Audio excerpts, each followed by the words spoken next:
Good morning. Welcome to today's knee-jerk devotional for Wednesday, October 13th, 2021, Daily Spiritual Insight for the short attention span. Our passage this morning is Matthew 10:24 through 33. It goes like this. A student doesn't get a better desk than her teacher. A laborer doesn't make more money than his boss. Be content, pleased even, when you, my students, my harvest hands, get the same treatment I get.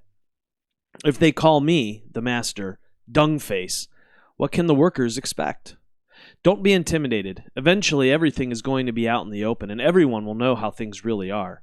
So don't hesitate to go public now. Don't be bluffed into silence by the threats of bullies.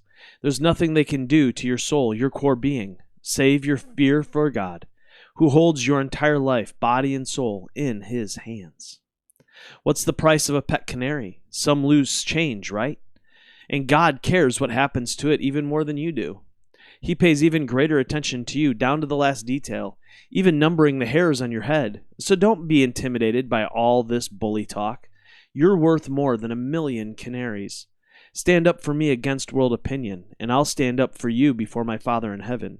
If you turn tail and run, do you think I'll cover for you? Well, I love the balance that Jesus brings here to what he says earlier in this teaching. It's never either or with Jesus. He is not a dualist. Everything is both and with him.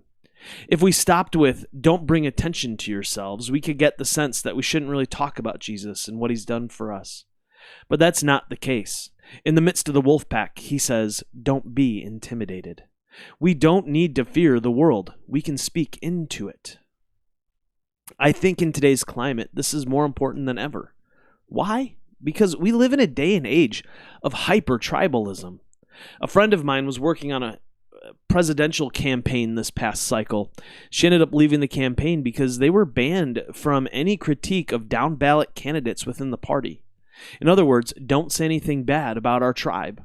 The staffers were, in a sense, being bullied into silence about things that they knew were wrong, misguided, or untrue being stated by those within the tribe.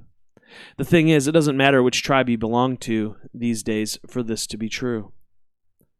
In the context of tribalism, there is a demand for absolute and unquestioning support in all things. When you seek to follow the way of Jesus, you find that gospel truth doesn't fit neatly into the tribal boxes. You will find that whichever tribe you're drawn towards will eventually demand you to speak against its values at some point. Why? Because at their heart, tribes seek to other those with whom they disagree, and the gospel near its core is an act of de-othering. When we find ourselves at odds with our tribe, then there is a reality that we will be bullied towards silence, yet the call of Jesus is to speak. We do not need to be intimidated by our own tribes, and we do not need to be intimidated by other tribes either. When we choose to follow the path of radical, gracious kindness, we will find that no tribes will accept us. You will be mocked, derided, and called names. When we choose reconciliation over revenge, we will be seen as weak, sellouts, and traitors to the cause. When it comes to speaking our faith, we must not be bullied or intimidated into silence. For us to have courage, we must realize that our faith is rooted in our identity, the core of our being. In so doing, we are able to be free from the wants of the tribes around us because we don't need them, because we have our faith. Until next time, love well, my friends.